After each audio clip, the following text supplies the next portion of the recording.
Hey, what's up guys, Rev here. So we got a lot more previews of the upcoming third season of Re:Zero. This latest trailer shows some of the character designs that'll be featured in this new season, and people have observed many changes, including changes of character designs from season 2 versus season 3, but also some major censorship of newly introduced characters in this season versus the source material that they're based on. And a lot of people are concerned because Kadokawa has definitely expressed some interest in appeasing global standards over the past couple of years, and people are thinking this might be the product of that new stance.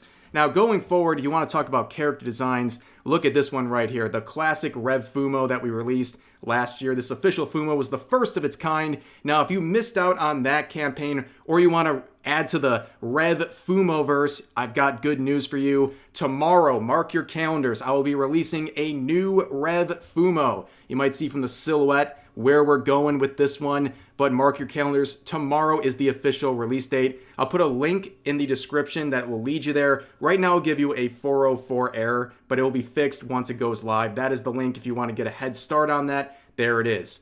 But anyways, continuing, there is some observations that people have been making about the character designs of several characters. In particular, Amelia here definitely has been drinking her milk between season 2 and season 3. She's definitely a lot bustier. Now, some people, of course, are flat as justice. That's their preference. But a lot of people aren't really complaining about this upgrade. It's not really censorship. In fact, it'd probably be something different.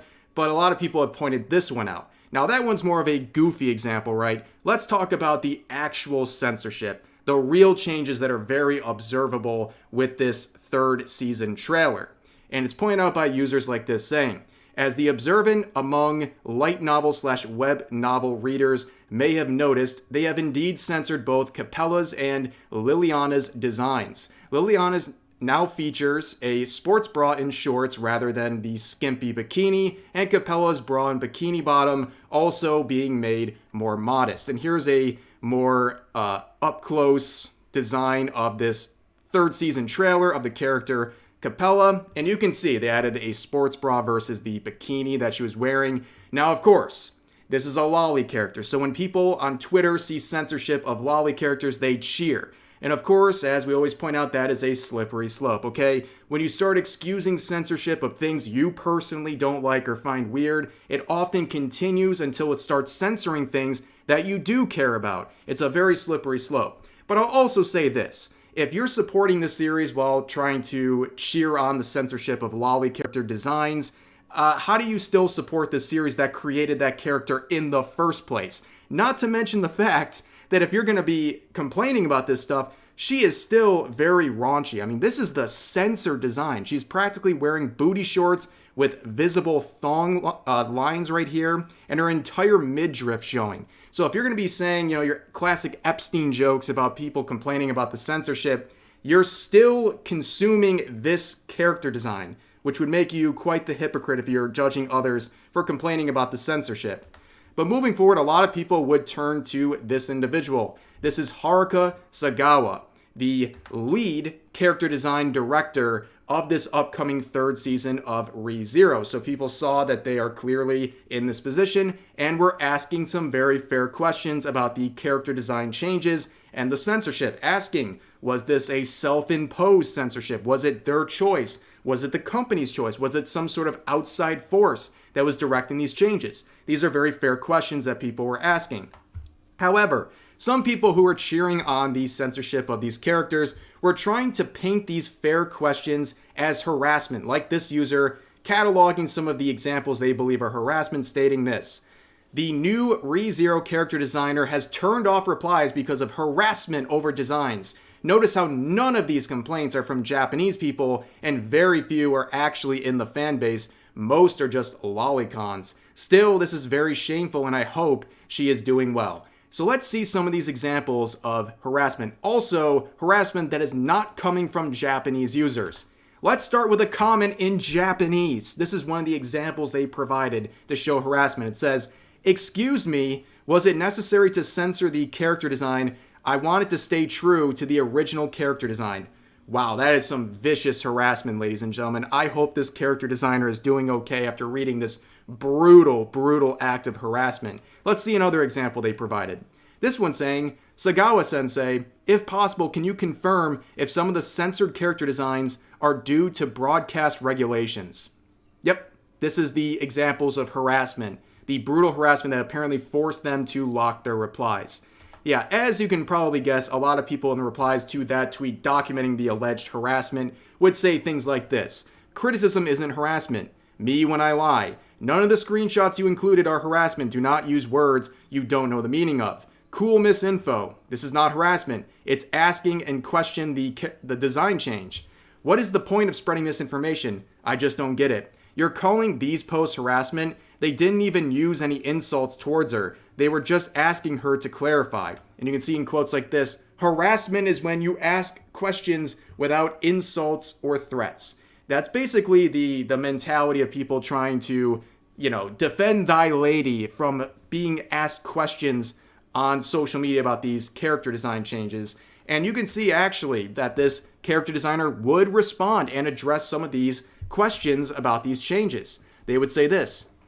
This isn't limited to ReZero, but in order to deliver to many countries, there are broadcast codes for each country, and in order to reach many people, the people on the set are working hard to deliver the best possible content within the many restrictions. So obviously they are doing a play to the global standards, okay? They are trying to make it easier on themselves as a company to basically make one final design that will apparently be allowed across all broadcasts across the world. Now that, of course, is an act of self-censorship. It is Kadokawa censoring themselves to exist in this global market without any further problems, okay?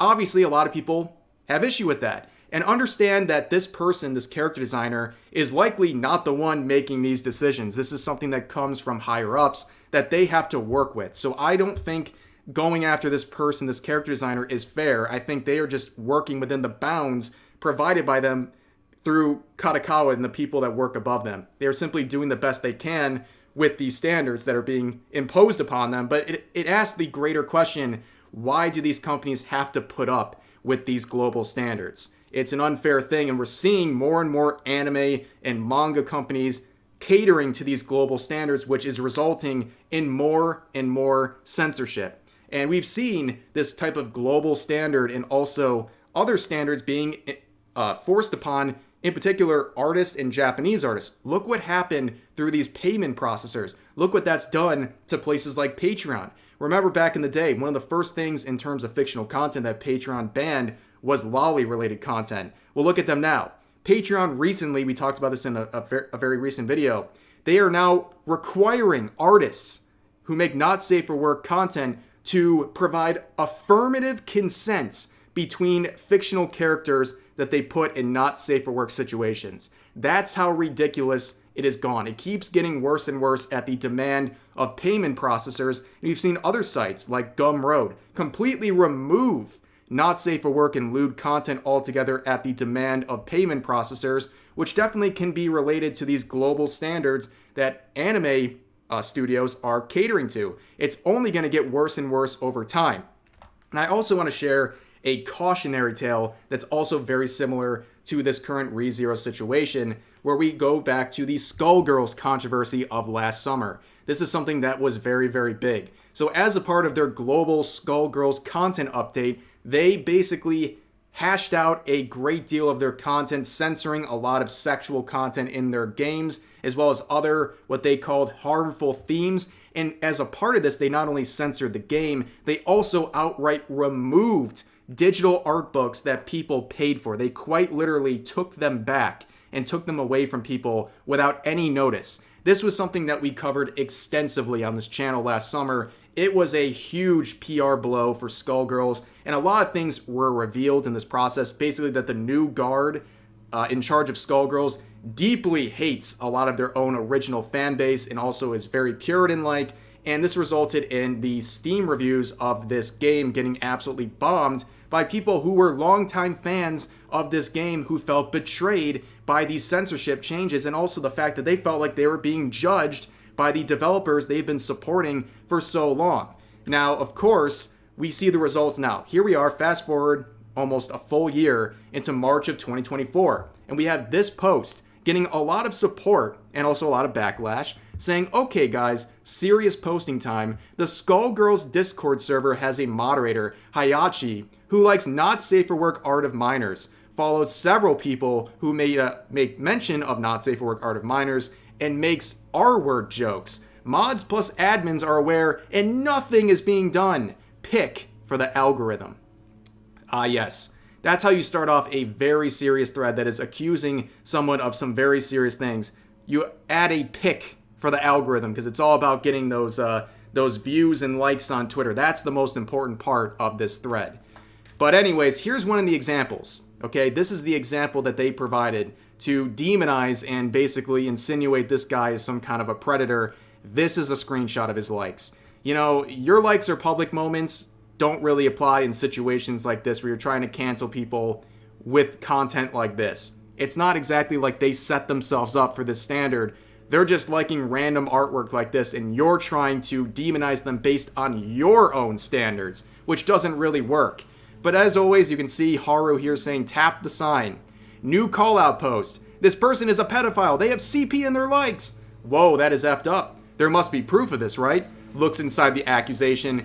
Images of cartoon characters. Yes, many such cases, by the way. But then we see people making quotes saying, so funny that all censoring the game did was cause the core player base to completely forget about it and cultivate a new fan base like this. And honestly, you reap what you sow. If you're going to cater to these Zoomers on Twitter who complain about everything and are never satisfied no matter how much you apologize and censor yourself, that's your own grave that you're going to have to deal with, okay? And I say that because this relates to any act of censorship, especially at the behest of a global audience or something like that. And we're seeing that with ReZero and other anime studios. They are trying to appeal to a greater audience, this global audience, and we're seeing time and time again, it often spirals into more and more censorship and leads to a more toxic fan base, despite the fact that these people genuinely believe, or at least pretend to believe, that censoring these things will make things better for the average viewer, when it's really making things even more complicated and toxic.